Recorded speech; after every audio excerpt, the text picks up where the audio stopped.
దేవునికి స్తోత్రములు. లైవ్లో యూట్యూబ్లో వీక్షిస్తున్న సహోదరులకు క్రీస్తునామంలో వందనములు. మరి ప్రార్థన చేసుకుందాం. పరలోకమందున్న మా తండ్రి, నీ ప్రియకుమారుడు యేసుక్రీస్తునామంలో కృతజ్ఞతాస్తుతులు స్తోత్రములు చెల్లించుకుంటున్నాం నాయన. ఇంతవరకు సజీవులుగా ఉంచి నీ కృపలో కాపాడుతూ భద్రపడుతూ సజీవులుగా ఉంచి ఉదయకాల సమయంలో నీ సన్నిధిలోనికి వచ్చి మరి వాక్యం నేర్చుకోవాలని ప్రయత్నపడుచుండగా, చెప్పాలని ప్రయత్నపడుచుండగా నాకును వింటున్న సహోదరులకు నీ కృపను అనుగ్రహించి వాక్యం విని అర్థం చేసుకొని వాక్యానుసారంగా జీవించి నీకు మహిమ తెచ్చే వారంగా, ఘనత తెచ్చే వారంగా ఉండే ధన్యతా భాగ్యం మా అందరికీ నీ అనుగ్రహించమని యేసుక్రీస్తు నామములో ప్రార్థనకి వేడుకుంటున్నాం తండ్రి, ఆమెన్. మరి సహోదరులందరూ ఎలా ఉన్నారు? సంతోషంగా ఆనందంగా ఉన్నారా? మీరందరూ సంతోషంగా ఆనందంగా ఉన్నారని నమ్ముచున్నాను. దేవుడు మనల్ని సజీవ లెక్కలు ఉంచుకొని ఆయన సన్నిధిలోనికి నడిపించి ఆయన ఆత్మతోనూ సత్యంతోనూ ఆరాధించుకోవడానికి ఇచ్చిన గొప్ప ధన్యత భాగ్యమును బట్టి దేవునికి కృతజ్ఞతాస్తుతులు స్తోత్రములు చెల్లించాలి. సహోదరులమైన మనము ఒకరికొకరు వందనములు చెల్లించుకోవాలని బైబిల్లోని ఆత్మనియమము సూచిస్తుంది. దాన్ని మనము అర్థం చేసుకుంటూ ఉన్న ఆత్మీయ జీవితంలో అన్వయింపజేసుకుంటూ ముందుకు సాగుదాం. ప్రియులారా, ఈరోజు క్రీస్తు రాజ్యము అనే క్లాసులో క్రీస్తు రాజ్యమునకు భూభాగము సర్వభూతలమంతా అనే పాఠము. ఈరోజు 18వ క్లాస్ క్రీస్తు రాజ్యం అనే మెయిన్ సబ్హెడింగ్లో మరి దీంట్లో క్రీస్తు రాజ్యమునకు భూభాగము సర్వభూతలమంతా అనే అంశము నేర్చుకుందాం పిల్లరా. ఈ అంశము చెప్పబడుతుండగా ఒక వ్యక్తిని గురించి కానీ, ఒక సంస్థను గురించి కానీ, ఒక సంఘమును గురించి చెప్పబడినవి కావు. బైబిల్లోని ఆత్మ సంబంధమైన సంగతులతో సరిచేసుకుంటూ మన ఆత్మీయత ప్రయాణంను సరిదిద్దుకుంటూ మనమందరము దేవునికి మహిమ తెచ్చేవారంగా, ఘనత తెచ్చేవారంగా ఉంటూ ముందుకు సాగుదాము పిల్లారా. మరి క్రీస్తు రాజ్యము అనే అంశంలో చాలా పాఠాలు ఉన్నాయి. మరి ఇంతకుముందు 17 క్లాసులు నేర్చుకున్నాం పిల్లారా. 17 క్లాసులో మరి మనం ఏం నేర్చుకున్నామంటే పిల్లారా, 17వ క్లాసులో మరి దేవుని రాజ్య పునఃస్థితి స్థాపన అనే భాగంలో మరి క్రీస్తు రాజ్యానికి 4 లక్షణాలు ఉంటాయి. మరి ఆ రాజ్యానికి రాజు ఎవరు? క్రీస్తు రాజ్యానికి రాజు యేసుక్రీస్తు. మరి ఆ రాజ్యంలో ప్రజలు ఉండాలి. ఆ ప్రజలు ఎవరంటే అపొస్తలులు, ప్రవక్తలు వేసిన పునాది క్రీస్తు చట్టం. ఆ క్రీస్తు చట్టానికి లోబడిన వారు అది ప్రజలు, క్రైస్తవులు. మరి ఆరిన నేల ఎక్కడ? మరి భూభాగము, క్రీస్తు రాజ్యానికి భూభాగము సర్వభూతలమంతా అనే అంశము ఈరోజు నేర్చుకుందాం పిల్లారా. మరి మనం ఆలోచన చేసినట్లయితే పిల్లారా,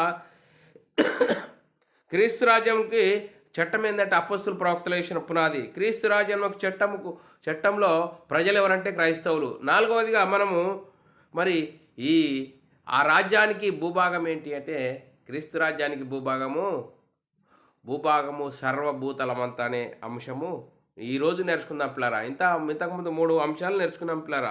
3 అంశాలను మనం నేర్చుకున్నాము. మరి ఈరోజు ఈ అంశమును నేర్చుకుందాము. ఈ అంశమును ఎందుకు నేర్చుకోవాలంటే పిల్లారా, మరి క్రీస్తు రాజ్యానికి భూభాగం ఏంటి అంటే సర్వభూతలమంతా ఆరిన నేల, సర్వలోకము. చూడండి పిల్లరా, సర్వలోకానికి వెళ్ళి సర్వసృష్టికి సువార్తను ప్రకటించాను నన్ను. మరి పిల్లారా, మనము లేఖనాలు చూసుకుందాం పిల్లారా. లేఖనాలు చూసుకున్నట్లయితే పిల్లారా, దానియేలు గ్రంథము 2వ అధ్యాయము 34, 35 వచనాలు మనము చదువుకున్నట్లయితే, మరియు చేతి సహాయం లేక తీయబడిన ఒక రాయి, ఇనుమును మట్టియు కలిసిన ఆ ప్రతిమ యొక్క పాదముల మీద పడి దాని పాదములను తుత్తినియలుగా విరుగగొట్టి తమకు కనబడెను. మరి అంతటా ఇనుము, మట్టి, ఇత్తడి, వెండి, బంగారమును ఏకముగా దంచబడి కళ్ళంలో చెత్తవలె కాగా వాటికి స్థలము ఎచ్చటను దొరకకుండా గాలి వాటిని కొట్టుకొని పోయెను. ఆ ప్రతిమను విరుగగొట్టబడిన ఆ రాయి సర్వభూతలమంతా. క్రీస్తు రాజ్యానికి ముందు 4 సామ్రాజ్యాలు ప్రపంచాన్ని ఏలినాయి. బబులోను సామ్రాజ్యము, మాదీయ పారసీక సామ్రాజ్యము, గ్రీకు సామ్రాజ్యము, రోమా సామ్రాజ్యము. ఈ 4 సామ్రాజ్యాల తర్వాత వచ్చిందే క్రీస్తు రాజ్యము. ఒక ప్రతిమను గురించి మరి రాజు మరి ఆయన కళ ఉండడం వల్ల ఆ కళ భావం గురించి చెప్పాలని వారు చెప్పినప్పుడు ఆ సందర్భం బట్టి ఈ సందర్భం మనం మాట్లాడుకుంటున్నాం పిల్లరా. మరి దానియేలుకు మరి ఈ సందర్భము ఏంటి అంటే ఇనుము, మట్టి, ఇత్తడి, వెండి, బంగారము, ఈ 4 లోహాలు కలిగిన రాజ్యాలు ఏంటంటే బబులోను సామ్రాజ్యము, మాదీయ పారసీక సామ్రాజ్యము, గ్రీకు సామ్రాజ్యము, రోమా సామ్రాజ్యము. ఈ 4 సామ్రాజ్యాలను మరి ఏం చేసింది? ఆ తుత్తునీలుగా చేసిన ఆ రాయి ఏంటి అంటే సర్వభూతలమంతా ఆ రాయే యేసుక్రీస్తు, క్రీస్తు రాజ్యము. ఇప్పుడు మనము ఏ రాజ్యంలో ఉన్నాము? క్రీస్తు రాజ్యంలో ఉన్నాము. అందుకోసమే సర్వభూతలమంతా ఆ రాయి, ఈ 4 సామ్రాజ్యాలను తుత్తునీలుగా చేసిన ఆ రాయి యేసుక్రీస్తు. అందుకోసమే సర్వభూతలమంతా ఈ సువార్త సర్వభూతలమంతా యేసుక్రీస్తు ఈ లోకానికి వచ్చాడు, ధర్మశాస్త్రానికి లోబడ్డాడు, ధర్మశాస్త్రం అనుసరించాడు, ధర్మశాస్త్రాన్ని సిలువలో కొట్టివేసి మరణించి సమాధి చేసి 3వ దినాన తిరిగి లేచి పరలోకానికి వెళ్ళి పరలోకంలో నా పరిశుద్ధాత్మను పంపిస్తే పరిశుద్ధాత్మ పొందుకున్న 12 మంది యేసు క్రీస్తు మరణ సమాధి పునర్ధానం గురించి సువార్తను ప్రకటించేటప్పుడు సర్వలోకానికి వెళ్ళి సర్వ సృష్టికి సువార్తను ప్రకటించండి. మార్కు సువార్తలో 16వ అధ్యాయం 15వ వచనంలో చెప్పబడిన లేఖనం చదువుకున్నట్లయితే, మరియు మీరు వెళ్ళి సర్వలోకానికి సర్వ సృష్టికి సువార్తను ప్రకటించండి. చూడండి పిల్లరా, ఆరిన నేల. మరి క్రీస్తు రాజ్యం ఎక్కడున్నదండి? ఆరిన నేల. 4 సామ్రాజ్యాల తర్వాత వచ్చిందే క్రీస్తు రాజ్యం. క్రీస్తు రాజ్యం ఎక్కడ ఉంటుందండి? సర్వలోకము. ఇంకా మత్తయి సువార్త 28వ అధ్యాయం 19వ వచనంలో సర్వ సృష్టికి సువార్తను ప్రకటించండి అని శిష్యులకు యేసుక్రీస్తు చెప్పాడు. కాబట్టి మీరు వెళ్ళి సమస్త జనులను శిష్యులుగా చేయుడి అన్నాడు. సువార్తను ప్రకటించండి. ఆ సువార్తను విన్న వాళ్ళు హృదయంలో నొచ్చుకున్న తర్వాత వారు మారు మనసు పొంది పాపక్షమాపణ ప్రతి వాడు యేసుక్రీస్తు నామములో బాప్తీసం పొందడం ద్వారా ఆ పాప జీవితము బాప్తీసంలో పాతి పెట్టబడుతుంది. తిరిగి లేవడం ద్వారా నూతన జన్మ, క్రీస్తును ధరించుకుంటాము. క్రీస్తును ధరించుకున్న వారు క్రీస్తు రాజ్యంలో చేర్చబడతారు.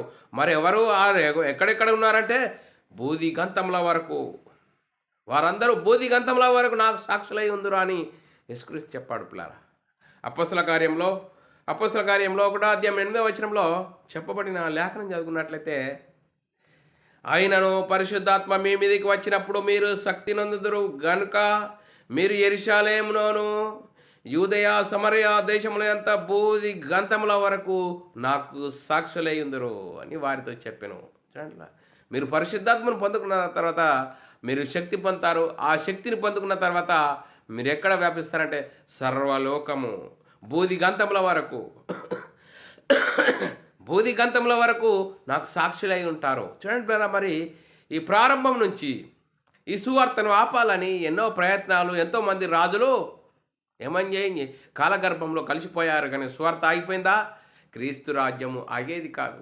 ఈరోజు క్రీస్తు రాజ్యము ఆపాలని మరి ఎంతోమంది ప్రయత్నాలు చేస్తున్నారు. ఆ ప్రయత్నాలు నిర్వీర్యమవుతాయని లేఖనాలు చెప్తున్నాయి. ఎంతోమంది రాజులు కాలగర్భంలో కలిసిపోయారు. ఎంతోమంది కాలగర్భంలో కలిసిపోతారు, కానీ క్రీస్తు రాజ్యము ఆగేది కాదు. చూడండి ప్లరా, మరి ఈ సువార్త సర్వలోకంలో ఫలించుచున్నది. చూడండి ప్లరా, కొలస్సీ సంఘంతో అపొస్తలుడైన పౌలు గారు ఈ సువార్త సర్వలోకంలో ఫలించుచున్నది, వ్యాపించుచున్నది.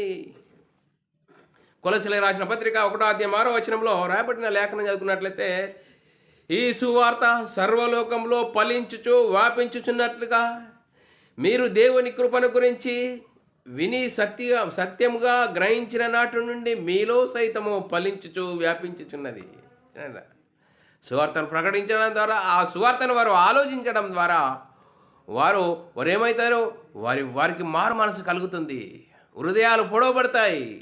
మారు మనసు పొంది పాప క్షమాపణ నిత్యం ప్రతివాడు యేసుక్రీస్తు నామములో బాప్తీసం పొందడం ద్వారా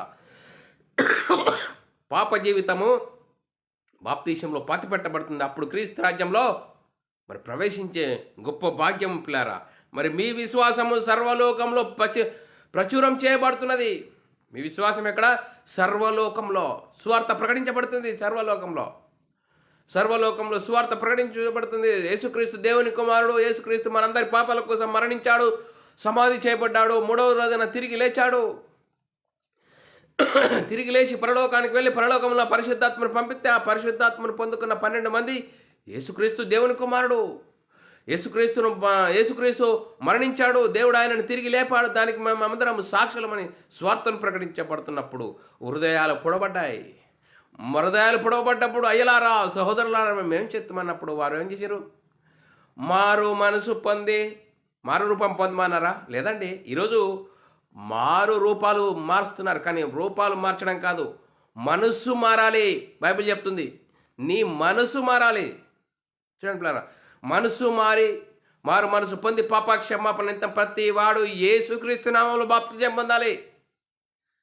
చూడు, అపోస్తలుడైన పేతురు గారు సంఘానికి మొట్టమొదటిగా మీరు మారు మనసు పొంది ప్రతి వాడు యేసుక్రీస్తు నామములో బాప్తిజం పొందాలన్నాడు. యేసుక్రీస్తు నామములో బాప్తిజం పొందడం ద్వారా పాప జీవితము బాప్తిజంలో పాతిపెట్టబడుతుంది. తిరిగి లేవడం ద్వారా నూతన జన్మ. క్రీస్తును ధరించుకుంటాము, సంఘములో చేర్చబడతాము. ఆ సంఘములో చేర్చబడిన మనము క్రైస్తవుడికున్న గొప్పతనం, క్రీస్తు మహిమను ధరించుకున్న మనము ఆ మహిమ ఏంటి? ఆ మహిమలో ఉన్న ఆ గంభీరము, ఆ మహిమ, గుణలక్షణాలు, స్వభావము. క్రీస్తు ఈ లోకంలోకి వచ్చి ఏం చేశాడు? దేవుణ్ణి కనపరిచాడు. దేవుని మాటలు, దేవుని గుణలక్షణాలు, దేవుని స్వభావాన్ని, దేవుడు ఇలా ఉంటాడు అని గుణలక్షణాలు, మహిమను కనపరిచాడు. పిల్లారా, క్రీస్తును ధరించుకున్న నీవు నేను వాక్యంకు లోబడాలి, ఆత్మనేమకు లోబడాలి. అపొస్తలుల ప్రవక్తలు వేసిన పునాదిని మనం కట్టబడాలి. మనం ఎలాంటి పరిస్థితిలో ఉన్నాం?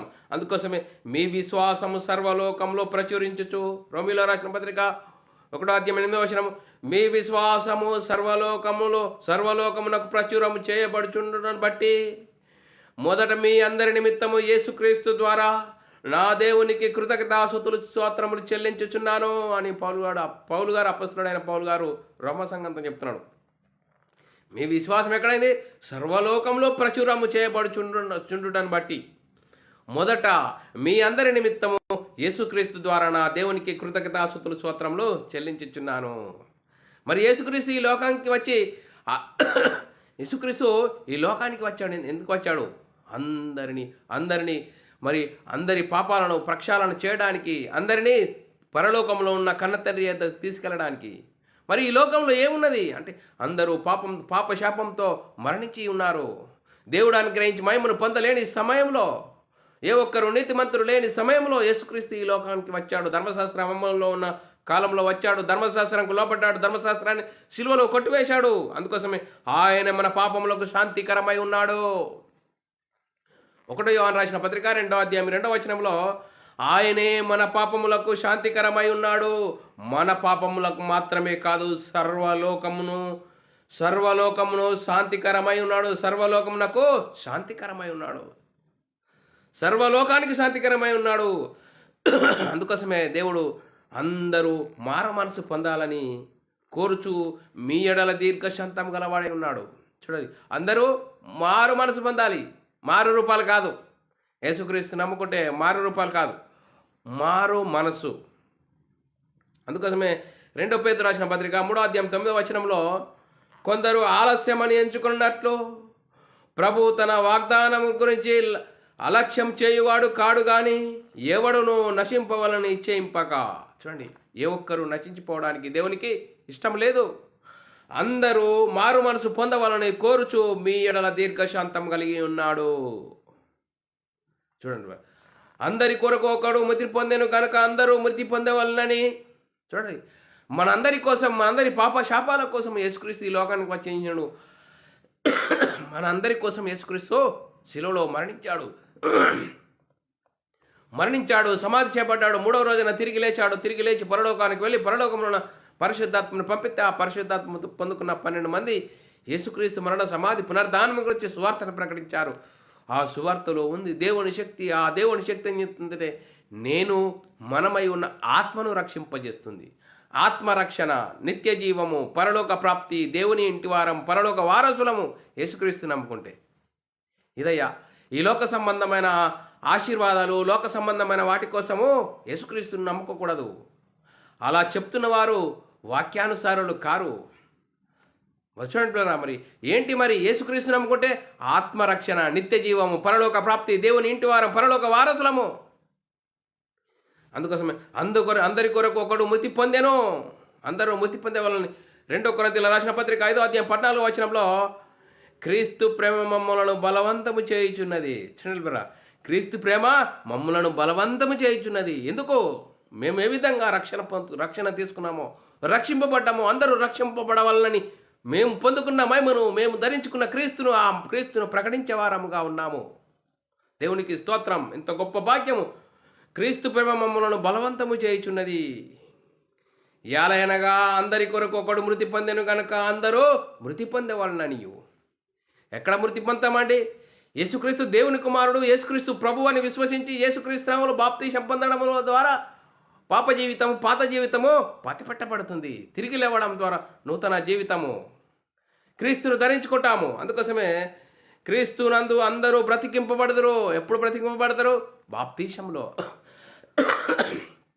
1 కొరింథీయుల రాసిన పత్రిక 5:22 వచనంలో ఆదాము నందు అందరూ ఎలాగో మృతి పొందుచున్నారో, ఆదాము ఆజ్ఞను అతిక్రమించారు. అందరూ ఆదాము ఆజ్ఞ అతిక్రమించడం, ఆదాము చేసిన పాపం అందరికీ సంక్రమించదు. బైబిల్ ఏం చెప్తుంది? అందరూ పాపము చేసినందున దేవుడు అనుగ్రహించి మహిమను పొందలేకపోతున్నారు. అందుకోసమే ఆజ్ఞ అతిక్రమం వాళ్ళు అందరూ మరణించిపోతున్నారు.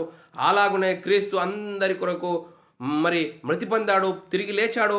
తిరిగి లేవడం ద్వారా బ్రతికింపబడదుము. క్రీస్తునందు అందరూ బ్రతికింపబడదురు. ఎప్పుడు? నువ్వు సువార్తను విని హృదయంలో పశ్చాత్తాపము కలిగి మారు మనసు పొంది పాపక్షమాపణతో ప్రతివాడు యేసుక్రీస్తు నామములో బాప్తీసం పొందాలనే ఆజ్ఞకు లోబడి దాన్ని అనుసరించి జీవిస్తే రక్షింపబడతావు. అందుకోసం అందరూ మారు మనసు పొందవాలని చేయించుచున్నాడు. అపొస్తలుల కార్యం 10:30 వచనంలో ఆ అజ్ఞాన కాలంలో దేవుడు చూచి చూడనట్లు ఉండెను. ఎప్పుడండి? మరి సువార్త రాకముందు, యేసుక్రీస్తు ఈ లోకానికి రాకముందు అందరూ అజ్ఞాన కాలంలో వారికి ఇష్టమిచ్చినట్లు ఇష్టానుసారమైన జీవితం జీవించి ఆజ్ఞ అతిక్రమించి ఉన్న కాలంలో, ఏ ఒక్కరు దేవుడు అనుగ్రహించి మహిమను పొందలేని కాలంలో దేవుడు తన సొంత కుమారుని పాప శరీరాకారంతో ఈ లోకానికి పంపి మనందరికీ రావాల్సిన శిక్షను, మనం పొందవలసిన గాయములను బట్టి యేసుక్రీస్తు మనందరి కోసం శిలువలో మరణించాడు, సమాధి చేయబడ్డాడు, తిరిగి లేచాడు, పరలోకానికి వెళ్ళాడు. పరలోకంలో పరిశుద్ధాత్మను పంపితే ఆ పరిశుద్ధాత్మను పొందుకున్న 12 మంది యేసు క్రీస్తు మరణ, సమాధి, పునరుద్ధానం గురించి సువార్తను ప్రకటించారు. ఆ సువార్తలో ఉంది దేవుని శక్తి. ఆ దేవుని శక్తి ఏం చెప్తుందంటే, నేను మనమై ఉన్న ఆత్మరక్షణ, నిత్య జీవము, పరలోక ప్రాప్తి, ఇవన్నీ మనం వారసులమవుతాము. అందుకోసం అపొస్తలుల కార్యం 10:30 ఆ జ్ఞాన కాలంలో దేవుడు చూసి చూడనట్లుండెను. ఇప్పుడైతే అంతటను అందరూ మారు మనసు పొందవలనని మనుషులకు ఆజ్ఞాపించుచున్నాడు. చూడండి, ఈరోజు మనుషులకు ఆజ్ఞాపించుచున్నాడు. మరి ఆయన అందరి కొరకు మనందరి కోసం మరి విమోచన క్రయధనం కోసం తను తాను సమర్పించుకున్నాడు యేసుక్రీస్తు. 1 తిమోతి రాసిన పత్రిక 2:6 వచనంలో 1 తిమోతి రాసిన పత్రిక 2:6 వచనంలో ఆయన అందరి కొరకు విమోచన క్రయధనముగా తను తాను సమర్పించుకొనెను. దీనిని గురించి సాక్ష్యము యుక్త కాలమందు ఇయ్యబడిను. యేసుక్రీస్తు యుక్త కాలమందు మనందరి కోసం శిలువలో మరణించాడు. తను తాను తగ్గించుకొని అందరి కోసం శిలువలో మరి శిలువ వేయబడ్డాడు. ఆయన మనందరి కోసం రక్తం కార్చి మరణించి సమాధి చేసి 3వ దినం తిరిగి లేచి పరలోకానికి వెళ్ళి పరలోకంలో ఉన్న పరిశుద్ధాత్మను పంపిస్తే ఆ పరిశుద్ధాత్మను పొందుకున్న 12 మంది యేసు క్రీస్తు మరణ, సమాధి, పునరుద్ధానం గురించి సువార్తను ప్రకటించారు. ఆ సువార్తలో ఉంది దేవుని శక్తి. ఆ దేవుని శక్తి ఏంటంటే, నేను మనమై ఉన్న ఆత్మరక్షణ, నిత్య జీవము, పరలోక ప్రాప్తి. మరి గొప్ప భాగ్యం మనకు కలుగుతుంది. ఆయన అందరి కొరకు మృతి పొందెను. యేసుక్రీస్తు మన అందరి కోసం మృతి పొందాడు. 2 కొరింథీయుల రాసిన పత్రిక 5:15 వచనంలో జీవించు వారికి మీదట తమ కొరకు కాక, చూడండి, క్రీస్తును ధరించుకున్న మనం ఏం చేయాలా? జీవించు వారిక మీద తమ కొరకు కాక తమ నిమిత్తము మృతి పొంది తిరిగి లేచిన వాని కొరకే జీవించుటకు ఆయన మనందరి కొరకు మృతి పొందేనని నిశ్చయించుకొనుచున్నాము.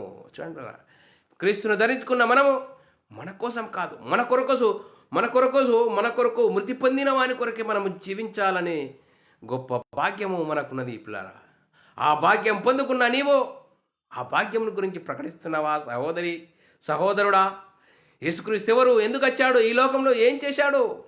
మరణము నిరర్ధకం చేసి జీవమును అక్షయతను సువార్త వెలుగులోనికి తీసుకుని వచ్చాడు.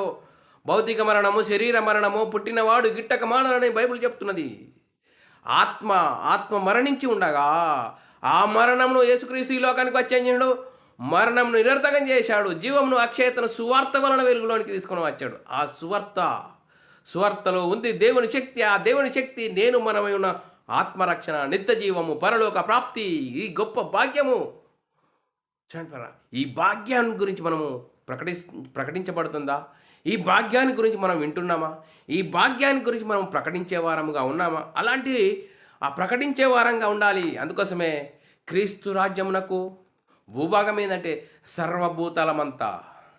చూడండి, సర్వభూతలమంతా, సర్వలోకములో మీ విశ్వాసము ప్రచురం చేయుచుండను బట్టి సర్వలోకానికి వెళ్ళి సర్వసృష్టికి సువార్తను ప్రకటించండి అన్నాడు.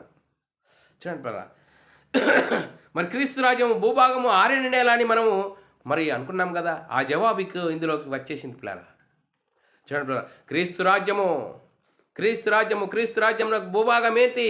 సర్వభూతలమంతా, సర్వలోకంలో మీ విశ్వాసం ప్రచురం చేయుచుండను బట్టి మీరు సర్వలోకానికి వెళ్ళి సర్వసృష్టికి సువార్తను ప్రకటించండి. చూడండి పిల్లరా, ఈ గొప్ప భాగ్యం మనము చవి చూస్తున్నామా, అనుభవిస్తున్నామా? ఆ అనుభవంలో అనేకులకు పంచేస్తున్నామా? ఎలాంటి పరిస్థితిలో ఉన్నాం? క్రీస్తును విశ్వసించిన నీవు నేను ఏ విధంగా ఉన్నాం? లోక సంబంధమైన వాటి కోసం వెంపర్లాడుతున్నామా? లోక సంబంధమైన రంగుల ప్రపంచాన్ని చూపించేవాడు సాతాను ఉన్నాడు. సాతాను శరీరాశ, నేత్రాశ, జీవడమ్మాన్ని చూపెడతాడు. చూడండి, వాడి మాయలో ఉంటే వాడికి సిద్ధపరిచిన నరకం తప్పదు. అందుకోసమే వాడి మాయలో నుంచే ఇకనైనా నువ్వు తెలుసుకొని క్రీస్తు ఎవరు, ఎందుకు వచ్చాడు, ఏం చేశాడు? యేసుక్రీస్తు నమ్ముకుంటే ఏంటి లాభము? లోక సంబంధమైనది కాదు. లోక సంబంధమైన అందరికీ అన్ని విధాలుగా ఉన్నాయి. నువ్వు లోక సంబంధమైన భ్రమలో ఉండి, శరీరమైన ఒక భ్రమలో ఉంటే నీకు క్రీస్తు అర్థం కాడు. క్రీస్తు మహిమను ధరించుకోవాలి. ఎప్పుడు ధరించుకుంటావు? యేసుక్రీస్తు మరణ సమాధి పునరుద్ధానం గురించి సువార్తను వినాలి. ఆ సువార్తను విని హృదయంలో పశ్చాత్తాపం కలగాలి, మారు మనసు పొందాలి. పాప క్షమాపణ ప్రతి వాడు యేసుక్రీస్తు నామములో బాప్తిసం పొందడం ద్వారా పాత జీవితము బాప్తిసంలో పాతి పెట్టబడుతుంది. తిరిగి లేవడం ద్వారా నూతన జన్మ. క్రీస్తును ధరించుకుంటావు, క్రీస్తు మహిమను ధరించుకుంటావు, నీవు సంఘంలో చేర్చబడతావు. అప్పుడు అపస్తుల బోధయందును, సావాసమందును, రొట్టె విరుచుటయందు ఎడతెగక ఉండడం ద్వారా మహిమ నుండి అధిక మహిమకు, ఘనత నుండి అధిక ఘనతకు ఎదుగుతావు. ఆత్మీయత స్థితి పరిపక్వమవుతుంది. అప్పుడు నువ్వేం చేస్తావు? యేసుక్రీస్తు ఎవరు? యేసుక్రీస్తు దేవుని కుమారుడు, యేసుక్రీస్తు ప్రభు అని విశ్వసించి యేసుక్రీస్తు నామములో బాప్తిసం పొందిన నీవు, ఆ క్రీస్తు మహిమను ధరించుకున్న నీవు ఆ క్రీస్తు రాజ్యంలో చేర్చబడతావు. ఆ క్రీస్తు రాజ్యంలో చేర్చబడిన నీవు క్రీస్తు మహిమను గురించి ప్రకటిస్తావు. ఎంత గొప్ప భాగ్యము! అందుకోసమే క్రీస్తు రాజ్యమునకు భూభాగము సర్వభూతలమంతా, ఈ సర్వభూతలమంతా స్వార్థ ప్రకటించబడుతుంది. స్వార్థను ఆపాలని ఎంతోమంది రాజులు రాలిపోయారు. ఎంతోమంది మరి కాలగర్భంలో కలిసిపోయారు. అందుకోసమే సువార్త అనేది ఆగది. అది దేవుని చిత్తము. అందుకోసమే పిల్లారా, మనం ఎలాంటి పరిస్థితిలో ఉన్నాం? మనల్ని మనం వాక్యం విని, వాక్యం ద్వారా మనము వాక్యము అర్థం చేసుకొని ఆత్మీయత స్థితిని సరిదిద్దుకొని మనమందరము దేవునికి మహిమ తెచ్చేవారంగా, ఘనత తెచ్చేవారంగా ఉంటూ ముందుకు సాగుదాము. పిల్లారా, వచ్చే పాఠంలో మరి అపవాది రాజ్యము ఎక్కడ విస్తరించబడుతుంది అనేది క్లాస్ నేర్చుకుందాం పిల్లారా. మరి ఇంతవరకు చెప్పబడిన వాక్యం ప్రతి ఒక్కరి హృదయంలో నీరుగట్టి ఫలింపజేయనుగాక. ఆమెన్. అందరికీ వందనములు, దేవునికి స్తోత్రాలు. ప్రార్థన చేసుకుందాం పిల్లారా. పరలోకమందున్న మా తండ్రి, నీ ప్రియకుమారుడు యేసుక్రీస్తు నామములో కృతజ్ఞతాస్తుతులు స్తోత్రములు చెల్లించుకుంటున్నాం నాయన. ఇంతవరకు సజీవులుగా ఉంచి నీ కృపలో కాపాడుతూ భద్రపరుస్తున్న విధానం బట్టి స్తోత్రాలు. ఇంతవరకు క్రీస్తు రాజ్యం గురించి, మరి క్రీస్తు రాజ్యము సర్వలోకంలో సర్వభూతలమంతా అనే అంశం ద్వారా ఎన్నో విధాలుగా మాకు వాక్యం విన్న వాక్యాన్ని విడిచిపెట్టకుండా విన్న మాటల ప్రకారం ఆత్మీయ జీవితం కట్టుకుని నీకు మహిమ తెచ్చేవారంగా, ఘనత తెచ్చేవారంగా ఉండే ధనత భాగ్యం అందరికీ అనుగ్రహించినందుకు కృతజ్ఞతాస్తుతులు స్తోత్రం చెల్లించుకుంటూ యేసుక్రీస్తు నామములో ప్రార్థన అడిగి వేడుకుంటున్నాం తండ్రి. ఆమెన్. ప్రిలారా, మరి ఇలాంటి అంశాలు వినాలనుకుంటున్నారా? మరి యూట్యూబ్ సెర్చ్లో BW అకాడమీ ఛానల్ సబ్స్క్రైబ్ చేసుకోండి. అలాగే బైబుల్ విజ్డమ్ అకాడమీ బేరన్ అనే ఛానల్ సబ్స్క్రైబ్ చేసుకోండి. మీరు వినండి, అనేకులకు షేర్ చేయండి. మీ వ్యక్తిగత ప్రార్థనలో, మా పరిచయం ప్రార్థనలో జ్ఞాపకం చేసుకోవాల్సినదిగా క్రీస్తు ప్రేమను బట్టి బతిమాలకు వచ్చినాను. అందరికీ వందనములు. దేవునికి స్తోత్రాలు.